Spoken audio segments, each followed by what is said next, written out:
So the re-release of Verdansk is right around the corner, and everybody is asking the question: will Verdansk save Warzone? And before I get into that, I think it's important to understand the question of why does Warzone need saving, and then you can answer the question: will Verdansk save it?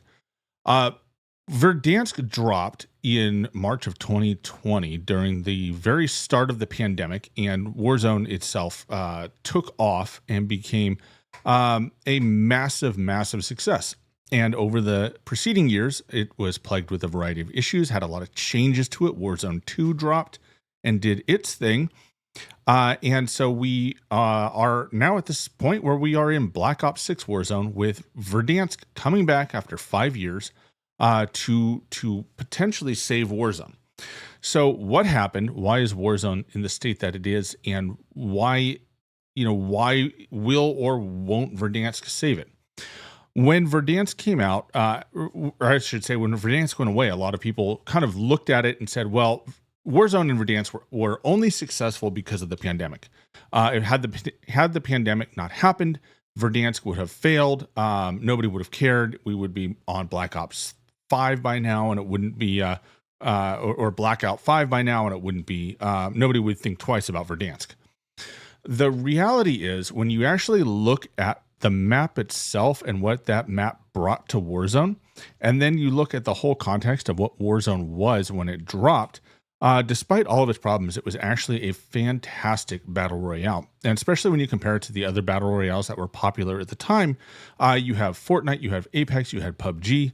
There were a variety of others that were that were already established and successful at the time. If the pandemic was the cause of Warzone's success, the reality is we would have seen a very high pop, and then everybody else would have moved on to the better battle royales that were already established to play that. But the reality is people liked Warzone. They liked playing on Verdansk. They liked a lot of features of Warzone itself. And so I'm going to get into what some of those were so that we can understand what made Warzone special, what made Warzone successful at the start. And then we can answer the question of, hey, is it going to come back? Are we going to save Warzone? So the Battle Royale experience is very unique in games, right? Because you have a lot of different players. You have 100, 150 players, depending on the game.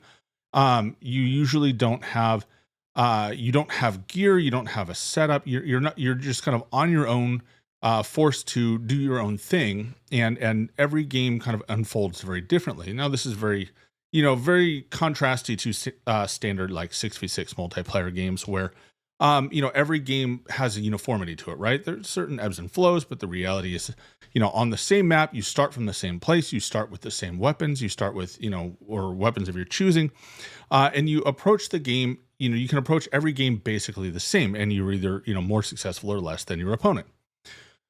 In a battle royale, there are a lot of variables that take place at the very beginning, right? So whether it be your drop point, whether it be who you're playing with, what part of the map you land in, all of these things can, the circles, all of that can make every battle royale somewhat unique from the game you just played, right? It's not there's no repetition to it.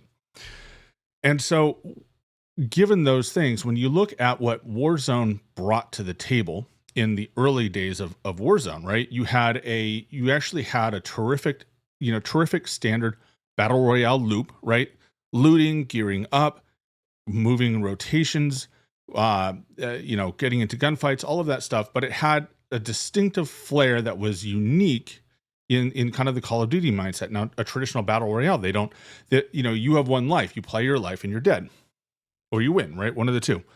In Warzone, they opted to bring in a couple of ways to respawn into the game, which was new for battle royales. It wasn't really seen before that. And they were, there was a bit of skill involved, right? Either you win your 1v1 gulag, of which you only got one, or your teammates were able to gather enough cash and get to a buy station in time to purchase your freedom, right? In which case you, again, start over in the looting, right? You drop in, you have your pistol, and either you get your stuff again, you get new stuff, whatever the case may be, but you drop in with your pistol again. So you are starting over. Okay. And then they added loadouts, right? So they gave you the ability to bring in your own weapons, to bring in your own gear, your own perks, the things that you wanted to use uh, personally, right? To match your play style. And this is something that was unique in battle royales in that most of the time, so Fortnite, for example, you have to go and find the weapon you want. If you can't find it, if luck doesn't deliver that weapon to you, you don't get to play with it. All right. And that's just, it is the way it is. And so this loadout system, this kind of almost a hybrid between traditional Call of Duty and a battle royale, right? It was really a unique twist on battle royales that were in the field, and a lot of these features have been added into the popular games, right? Fortnite brought in buybacks. Apex, I think, is bringing loadouts. Some I have to double check on that, but a lot of the games are pulling the most popular aspects of Call of Duty's Warzone and trying to incorporate that into the existing battle royales, because it was so popular in Warzone. And then you have the map of Verdansk, right? And a lot of folks were, by the end of it, a lot of folks, I think, were tired of playing on Verdansk because we were on it for basically 2 years. But at the same time, especially the OG Battle Royale map, right? The OG Verdansk map was uniquely, it was a uniquely good map. And I don't know if it's by design or by mistake that it was such a good battle royale map. And these features that make it good, it had flow that worked really well. It was the POIs that existed. They had good spacing. They had really, they were unique from one another. And they had good flow within the POI, right? And I think a lot of that comes from a lot of the POIs were also designed to work in multiplayer and battle in the larger scale multiplayer matches and even scaled down versions of it. So, these individual POIs were actually, would have been play tested and would have been, set up for success by the fact that they were used in the multiplayer game. And then you have them stitched together in a way that that really did, balance the flow of the map, right? So you didn't have POIs stacked on top of each other. You didn't have massive empty dead zones that covered huge chunks of the map. You didn't have any one POI that dominated another, like you had in, say, Caldera or Ashika Island, right? Where you had, peak, you had these high, the castle, you had these high points that would actually dominate and be a power position, not only in that POI, but in surrounding POIs. Okay. And you had a diversity of environments, right? So you could go to the north end, you could be a dam, it was snow, it was ice. You go to the south end, it was green grass. You had, the Palisades. You can go to farms, and it was, haystacks and farmland. And every, all the different corners, they had different feels to them. They were unique, not only in the design of the POI, but in the feel of it. And then on top of that, you had, the buildings themselves. They were not diverse. You had a lot of the same building models reused over and over and over again in different arrangements and different alignments. But when you went into a building, they were very clear. It was very easy to understand what to do in a building in Verdansk. And this actually was a major complaint that people had, that they were kind of bored with this, with every building feeling the same. Fast forward, to now, we've gotten away from that. And we'll touch on that in a minute. But the reality is you just had a really good feel for the map. You could learn 4, 5, 6 different building layouts. And every time you ran into those buildings, they were the same layout. And that was a huge benefit that I don't think we understood how useful that was until later, once we'd gotten rid of it. So the building diversity, the lack of diversity in our buildings was a huge plus to the map, and was definitely a positive thing. And you had really, it was fundamentally a classic BR gameplay loop. All right. You dropped in, you looted up, you rotated with the circles, you got into your gunfights.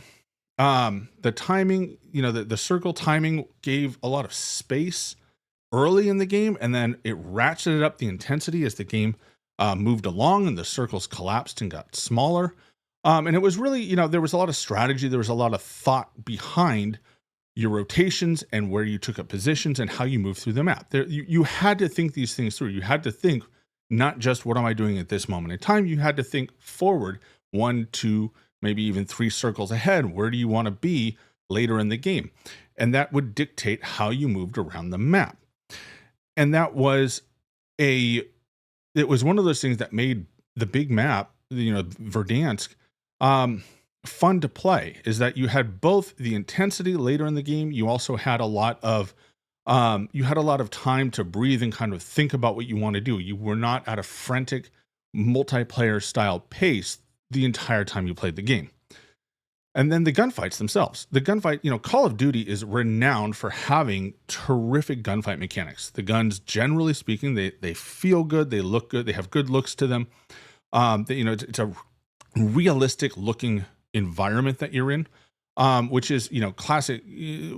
What is COD is known for, right? It isn't the cartoonish Apex or Fortnite, right? It isn't it isn't outlandish like it's usually outlandish environments like you would find in other games. It feels grounded, and the gunfights feel realistic as much as possible without being a milsim game. And all of that together really made Warzone feel not only different than everything else, but a step ahead of a lot of things in a lot of ways. You had the best of BRs and the feel of Call of Duty, and you had them together in one environment. And then it didn't help that 150 million people were stuck at home with nothing to do but play video games. So that also helped the popularity. However, what kept people there after the initial excitement was the fact that the game was just really well done, and the map was a huge part of that. So what happened once we got through Verdansk and Verdansk 84 is people were kind of tired of Verdansk, which is completely understandable. You play the same map over and over again, unless you were playing on Rebirth Island, which never seems to go away. You end up with kind of a fatigue of it. You're ready for something new. And that's where things went wrong. So the fall of Warzone starts with Caldera. Caldera is fundamentally a bad map. It is, right? It is largely monochromatic. Everything's jungle everything. And when it's not jungle, it's still jungle themed. All right. The town, the POIs were not well laid out.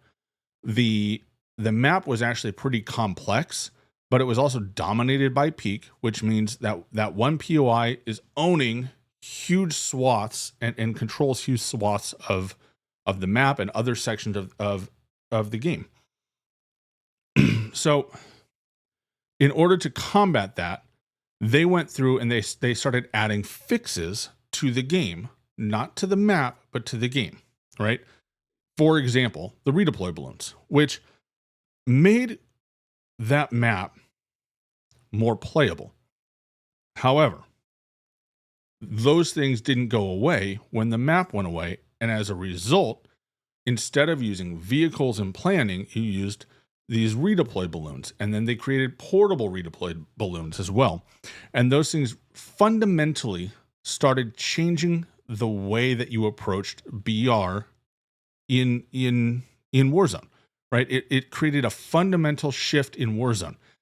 Combine that with making the vehicles cumbersome and not easy to drive, mixed with the map that wasn't vehicle friendly, lots of switchbacks, hills, little rocks that would stop or blow up your vehicle, lots of jungle trees and shrubs where you don't know if you can drive through them or you can't drive through them.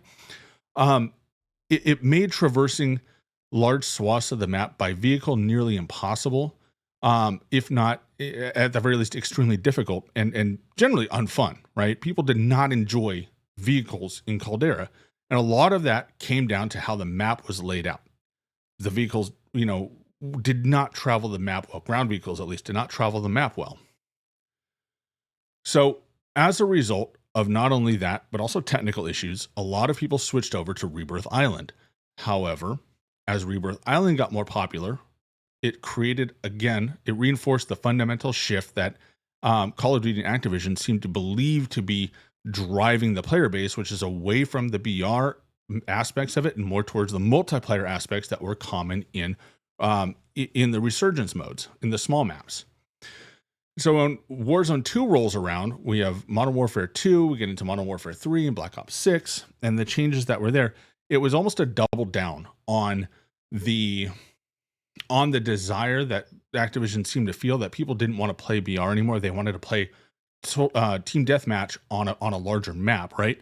Which is in a lot of ways what Resurgence is, right? You know, it is essentially a modified team deathmatch, you know, overlaid onto some BR mechanics, which, you know, for many people is what they prefer, and it's great. You know, I think people that love to main Resurgence over BR, you know, I think having a place for you is perfect, and I think that's great, but it should be separate, right? And that got lost, right? Warzone 2 killed a lot of the traditional COD mechanics, and you know, everything from movements, it added delays on everything, and it killed the fluidity of combat, which, you know, on the surface, when you talk about getting rid of the, you know, the kind of the cheesy movement focused gameplay that we had, you know, through Caldera, with slide canceling and bunny hopping and a lot of these movement focused aspects that seem to be kind of the problems with, especially with lower skilled and more casual players. You know, getting rid of those seemed to be the fix. But you know, when we got it and we got rid of those aspects, it didn't improve things, right? People didn't take to that because it didn't have the same feel, the same arcade feel that Call of Duty was known for. And fundamentally, when you get rid of the mechanic, like the smoothness of combat and movement, where instead of instinct and reaction, you have to take combat from a series of deliberate choices. It takes a lot of the fun and enjoyment out of Call of Duty, and it doesn't mesh well with the other arcade aspects of the game. So how did COD try to balance this?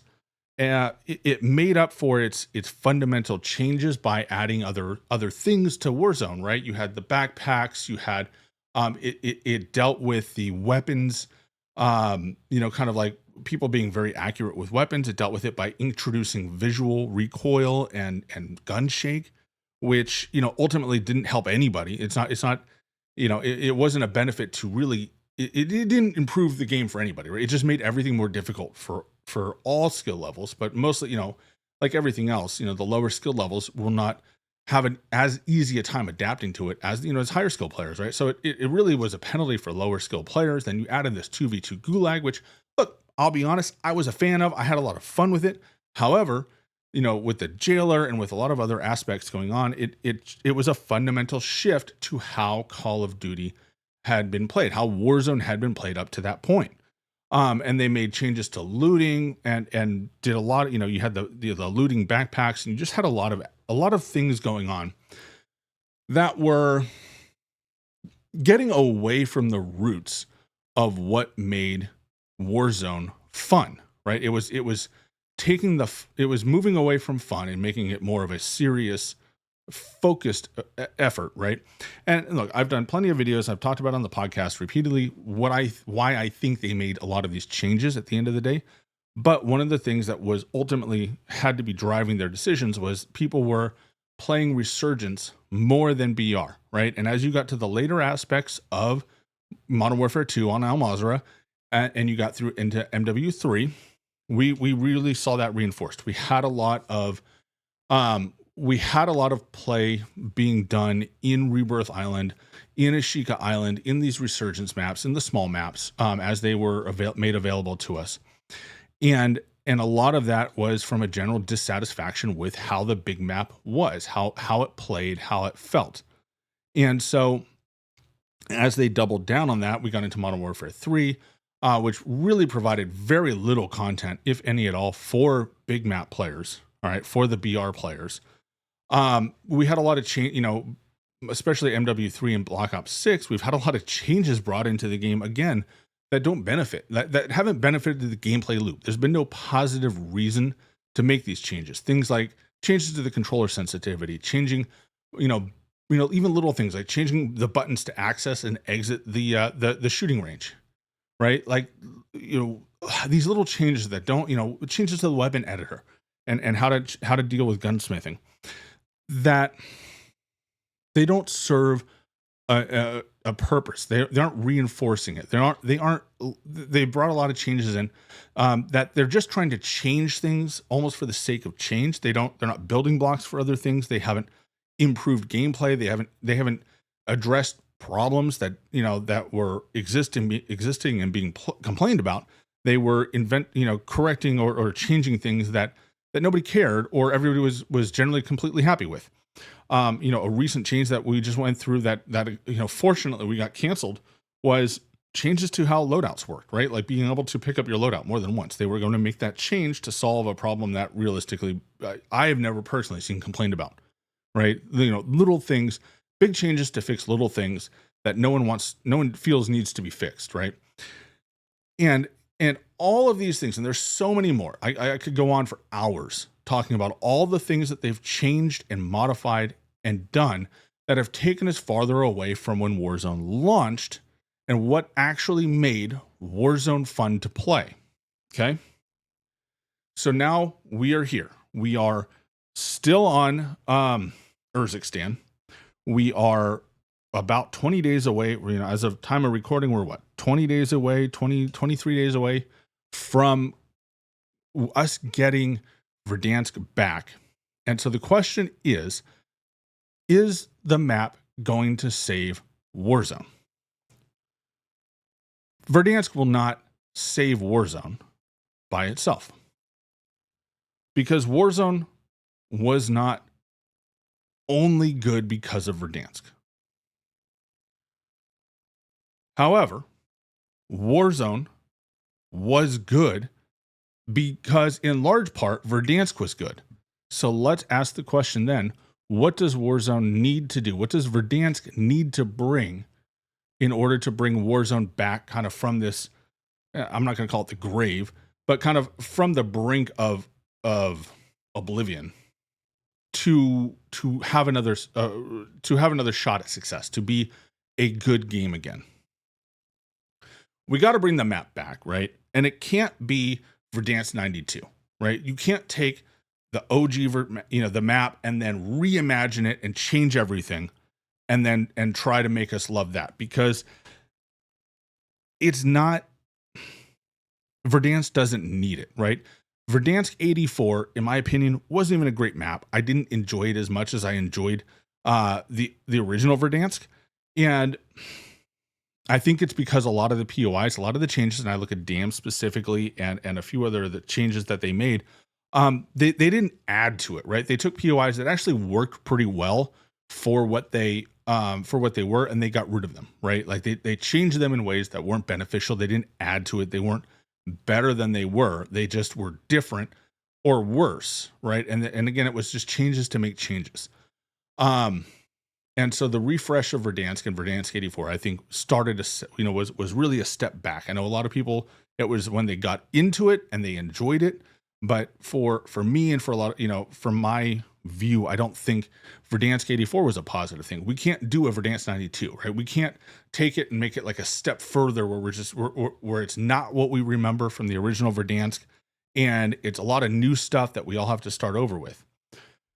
In order for bringing something like Verdansk back, it has to be what we remember. It has to be all the best parts. Now, it doesn't mean that there aren't going to be some small changes here and there. And as long as they don't mess around with the core aspects that made Verdansk great, right? Like we talked about at the top, good flow to the building, good flow to the map, the buildings, the colors, the environments, those things need to be there. Now, if they make little adjustments, like for example, they add a couple more zips, maybe another way into ATC where, a couple of claymores stacked up in front of the elevator doesn't make it an impenetrable fortress. I think that we have a great opportunity to, make some tweaks and some adjustments to some of the stuff in Verdansk that was frustrating or didn't work without overhauling it and destroying what made the map great. when it comes, we have to get back to 150 players. During during Modern Warfare 2, during Warzone 2 era, they started leaning into the resurgence mechanics more. And what they did is they took away about a third of the players on the map. They dropped it to about 100 players, and then they added ways to come back. And in their opinion, well, the way that they phrased this was people didn't want to sit there and spectate, right? They didn't want to spectate anymore. So people wanted to be back in the game as fast as possible, like they do in Resurgence. And so they added redeploy tokens, they added gulag tokens, they added redeploy flares, they added all these different ways. They cut the ability to buy people back. They brought in jailbreaks, right? They did all of these things to get people back in the game, which from an individual player's point can be nice to not have to watch your teammates play. However, it disrupts the flow of the game. It messes with the flow of a BR, right? Because you can whittle down and you can be in the top 5, top 7 teams left. You know, you're positioning, setting up for positioning, waiting for for those last circles to understand where they go. Maybe you already know where they go. And then all of a sudden, just like that, there's 25, 30 more people dropping into the map again. And teams that only had one guy left are now full with little to no risk to the player still in the map. So now all of a sudden, instead of having being able to have a plan, everything is just waiting to the end where you can scramble around and trying and win some frantic gunfights at the very end. The problem with this is that it disrupts fundamentally the flow of the game. Teams don't get eliminated very fast enough. Teams come back from elimination. They get cleared, they get cleared out. I can't tell you how many times that I've been, booted out late in the game. And then all of a sudden, before we could get, through the quit out screen and go start over and start another hunt, all of a sudden we're being told, hey, you're coming back, right? We get a timer, you're coming back. And it's saying, all right, well, I'm not going to quit out now. And it just changes the flow of it. And that's not beneficial. That hasn't been beneficial to the game. Right, that's a resurgence mechanic. That's something that you would expect in a resurgence game and not in a BR. They need to get rid of that. They need to go back to 100 players. They need to also go back to the traditional timing. When they made that change, they sped the circles up. And one of the things that they were trying to accomplish was they were trying to cut the dead time in the game. Right? They were trying. There was a lot of people that were upset that the game would slow down. And they couldn't, they couldn't move fast enough and find enough enemies to fight in order to get, really high kill games. Look, I like getting a lot of kills. I like having games where I can get, 10, 15, 20 kills. And I understand that for a lot of folks, what is left for them in the feeling of a BR is how many kills you end up with. And that's a driver of it. However, that's a resurgence mechanic at the end of the day. The big map BR needs to be focused on allowing rotations on the strategy of it and the pre-planning and the positioning as much as it is your individual gunfighting skills, right? That's what separates a BR from a multiplayer game. All right. And with Resurgence kind of straddling both sides, there needs to be a much bigger difference between playing Resurgence and playing BR. And so I think we need to get rid of a lot of these mechanics. We gotta change the mindset in a lot of ways of if all you want is a team deathmatch experience with a closing circle and some of the BR mechanics, I think Resurgence is great. And I think that should absolutely be leaned into in a lot of ways. And it has been over the last year and a half, but BR needs to be a BR first with COD mechanics attached to it, not Call of Duty multiplayer on a bigger space. And that's something that I think the game has gotten far away from, which has really impacted how much people are willing to even try it or can enjoy it, because it takes away so much of what makes playing a BR exciting and fun. So they need to find a way to give the map and the gameplay loop some time to breathe. All right. And that's going to come from an increased player count and an adjustment to the circles and the timing of the circles so that we again have more early time to breathe and loot and get set up and be able to start playing. And as those collapse, then we can get into the gunfights and have the game feel more exciting.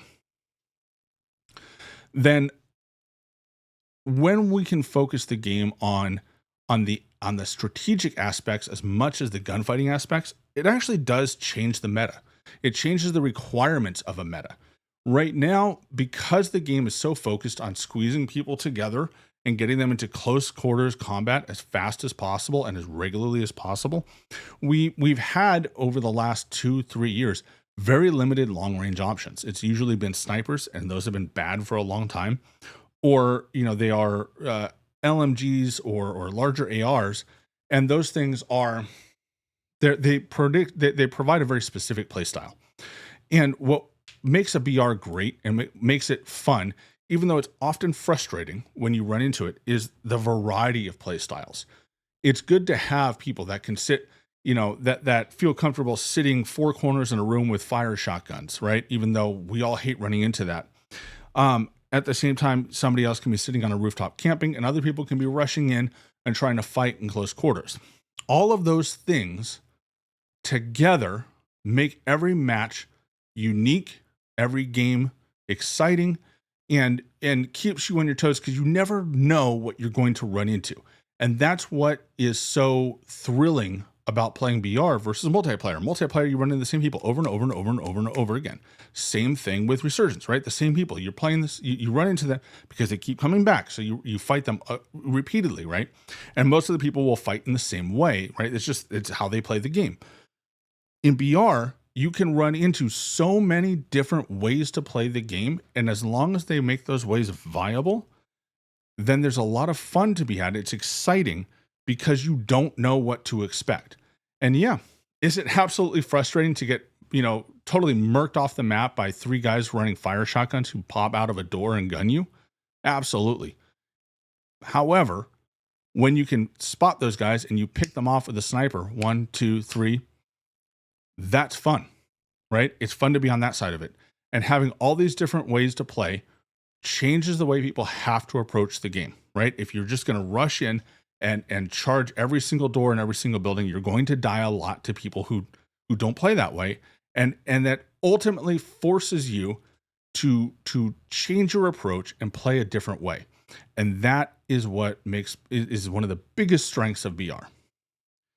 So you got to have variety in POIs, you have variety in how the map plays, and also variety in how people play. And you get those things together, and you start to build a good foundation and a great experience. What also adds to it? Content. One of the biggest, best features that came to Verdansk originally was how many times they made changes to the map. Big fundamental changes to the map. For example, Stadium.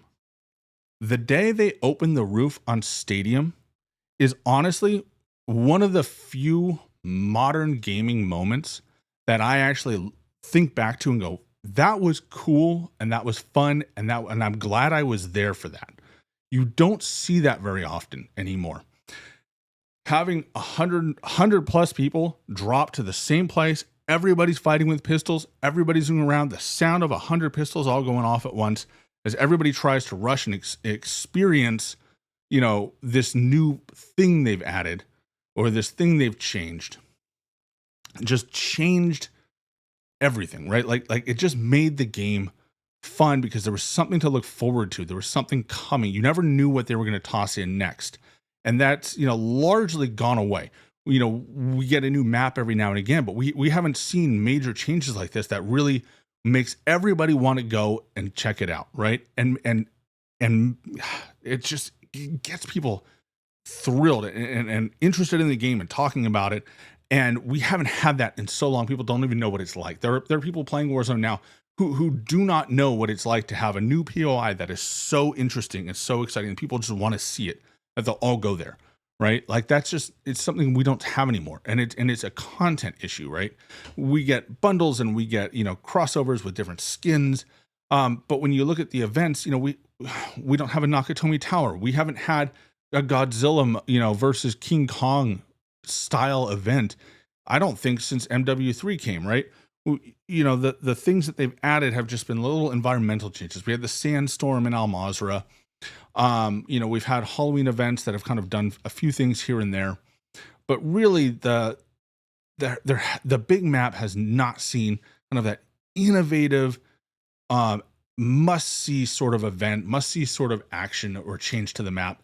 And that level of content is the lack of that is is absolutely horrible. And the fact that the maps don't really evolve, right?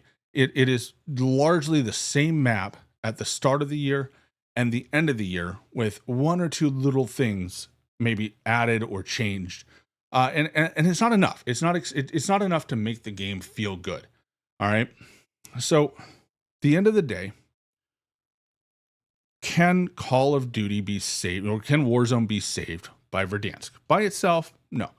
But if they lean into all the things that made Warzone successful on Verdansk, and they bring those back, and then instead of it, we're just gonna play that and redo it next year, and just and scrap half of it, and kick a bunch of new stuff off.